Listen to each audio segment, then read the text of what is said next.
Okay, so the bright dawn of day 2. So this is what we did yesterday. Got these 2 beds in, flipped a good part of that bed there. So our goal is to see if we can't get most of this flipped and planted. That's the goal. Will it all happen? We don't know. But we're gonna try, right, Bowie? Right? What, he says? What? I'm a dog with my jolly bow. I don't care. But yeah, so we're getting a little bit of an earlier start today, so hopefully we'll be able to get this done. We're gonna try and get most things planted too, so whew, let's do this thing. Okay, so while Sean works on flipping over the beds, I am working on the start of the pea and strawberry bed. So all these poles, we're going to take some of the leftover wire fencing here, and I'm going to run fencing in between these 2 poles, and these 2 poles, and these 2 poles. That way the peas can grow up those. So there's the poles. Let's come back with the fence. Oh, my baby's dying. Okay, so there it is. That is our 3 pea trellises. And then the strawberries are going to go in between these panels because peas and strawberries like to live together. And so we are going to be doing these peas here. So these peas in this bag are actually peas that we grew last year, and they dried in the pod. So we're going to pick out the funny looking colored ones and plant some of those. And then we got these standard sugar snap peas from Baker Creek. Woo! Let's go ahead and plant these babies. I'm gonna open it up. What's one of those? I'm getting the sticker. You can rip the top open. Oh, I can rip the top open? Yeah, just rip it kind of along the top. Yeah.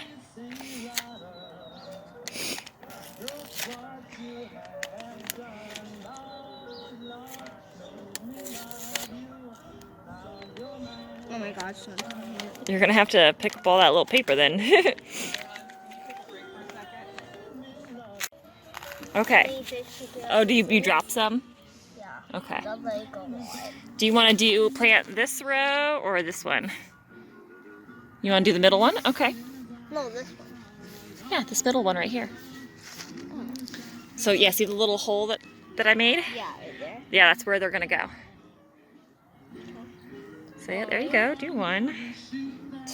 Oh, that's good space apart. Perfect. 3. Mm-hmm. 4. 5.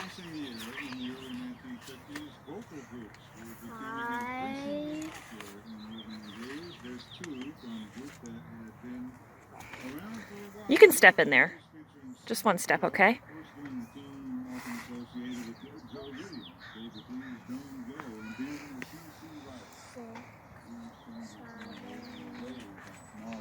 Last one. Awesome. Oh no. Now you gotta cover them up. Here, I'll take the package. Okay, go ahead and cover them up.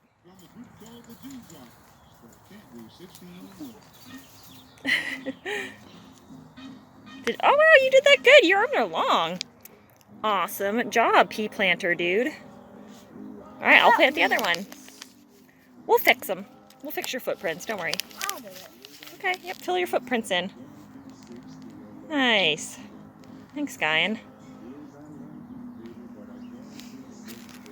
Thumbs up. Awesome.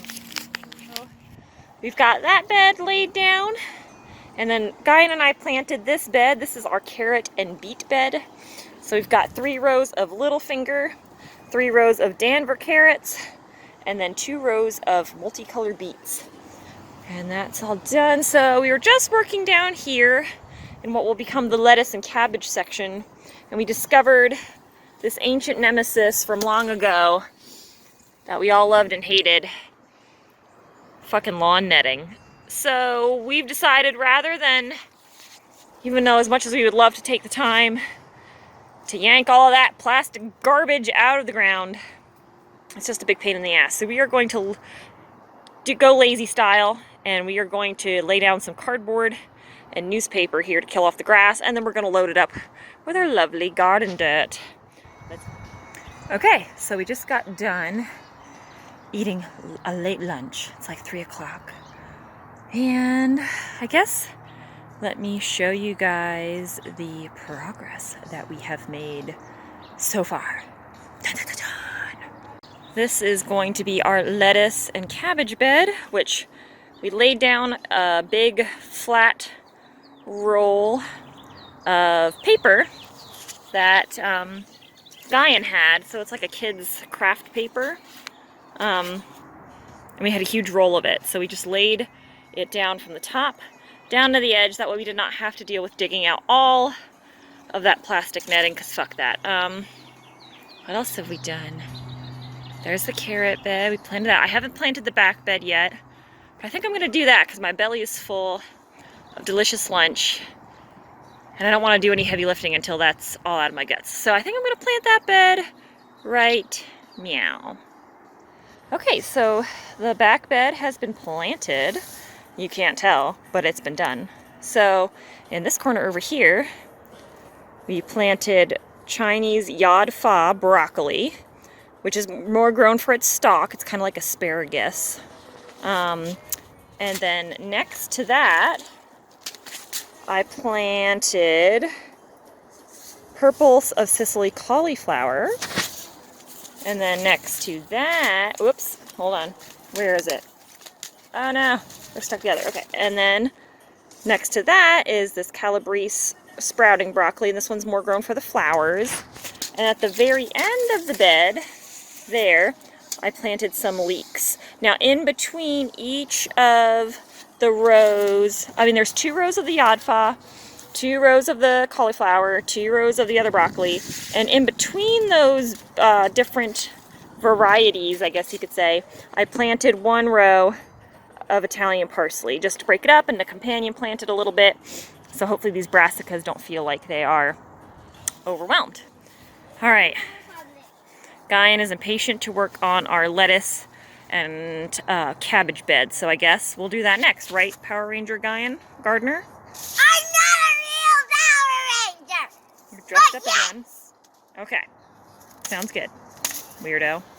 Bowie, what happened to you? Did you get dirt thrown onto your floof? Are you covering compost, Woofus? What happened? Woofer, oh, the dirty dog. And whose fault was that? No one! Uh-huh. Okay, so we have planted this lettuce bed. So there's little markers, as you can see, to let me know where things are and that there is space next to them for another row. Here in about 2 weeks, I'm going to plant some more seeds so we get a little bit more of succession. But starting here at this one, we have this romaine style lettuce. It's called Paris Island. That was a free seed, as you can see, that I got from Baker's Creek because I ordered so much stuff. And then in this space right here, I've got this awesome like salad blend. So we're going to eat this partially as baby green. Some stuff will actually grow to full lettuce, and we'll keep just seeding it as we go along. Then we've got our first round of cabbage, where that little marker is. And this is called Early Jersey Wakefield. So this is more of a spring cabbage. And I have a fall cabbage that we will do later, obviously, in the fall. And then with this little, I ran out of these little markers, so I used this piece of hazelnut tree, as you can see, to mark off the next one. And that is this little gem lettuce. What? May I put a mallet in my shop? Yeah, go ahead. Guyan is having a shop over there so we can raise money for a Nintendo Switch. Yes. And then lastly, in this little space here, I'm going to try some onions. They're sweet yellow onions. Try that there. And then since this is going to be where the watermelons get trellised, they don't really like to be next to onions. So I was like, oh, this kid's weird. Since they don't like to, watermelon and onions don't like to be next to each other, I was like, man, I wish I had some marigolds.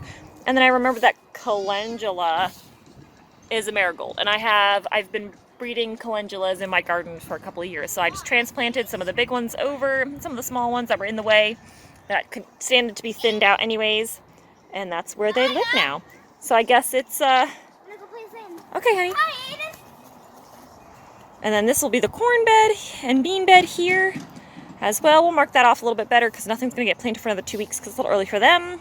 But yes, it is watering time and it is time to clean up. Okay, so this is me and Guyan, and I thought I was done for the day. Get your foot out the dirt. I thought I was done for the day, but then I remembered how I wanted to do potatoes in buckets. And I thought I was going to have to use a food grade 5-gallon bucket, but I went over to my planter section where I stole all of my used planters and discovered I had these gymongous planters, so there's no need to fuck with a 5-gallon bucket because I've got these and they're bigger than 5 gallons.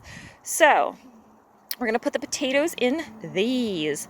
So I cut up 2 of the posts that we had left over, and I'm going to set these here just to keep the buckets up off the ground a little bit because we want to make sure that there's air circulation for the potatoes.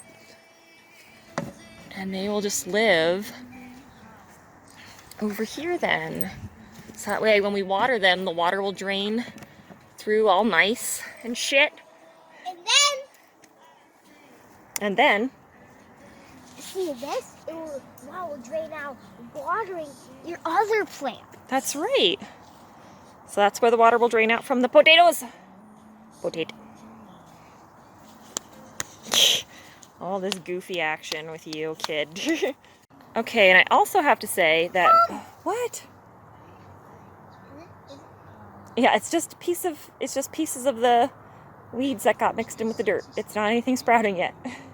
We just planted them 15 minutes ago. They're not growing yet.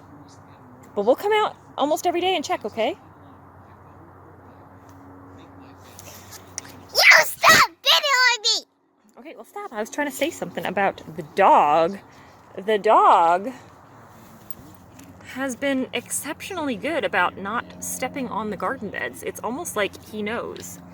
Proving to be exponentially smarter than his predecessor. Right, Bobo? Oy. He's like, I'm sleeping. It's been a nice day. I've been outside for most of it. Now I'm just relaxing in the garden because I like it near my homies. You're a good boy. Okay, put it there. Torin, what you got? Into water? I'm checking. You watering? Oh! Oh my God. Maybe I didn't turn it off all the way. Move your shovel out of the way. Oh wait, no, there it goes. Now the pressure is going down. Bika, you look so styling.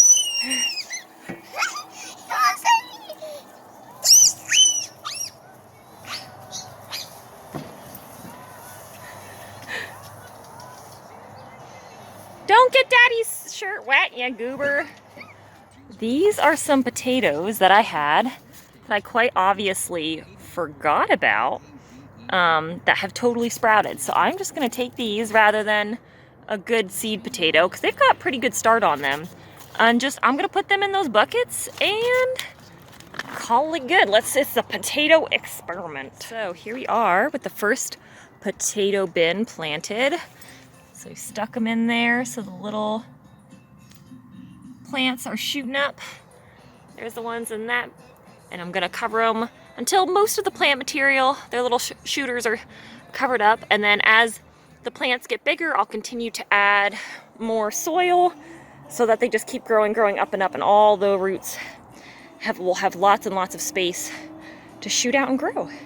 Okay, so it's like 5 o'clock. Not quite losing the light yet, but I can't freaking stop.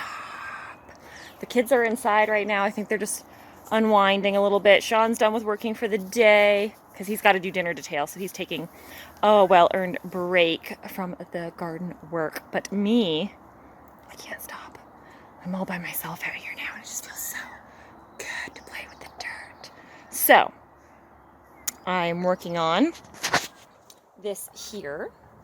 So this is a chunk of apple wood from a tree that my dad had to cut down because, as you can see, the whole center of it rotted out. So we're going to use it as a planter in this garden. And these seeds I have are from last year. They never got planted. So I figured I would go ahead and slap them in there And if they grow, great. If not, I will throw something else in there. So let's do that.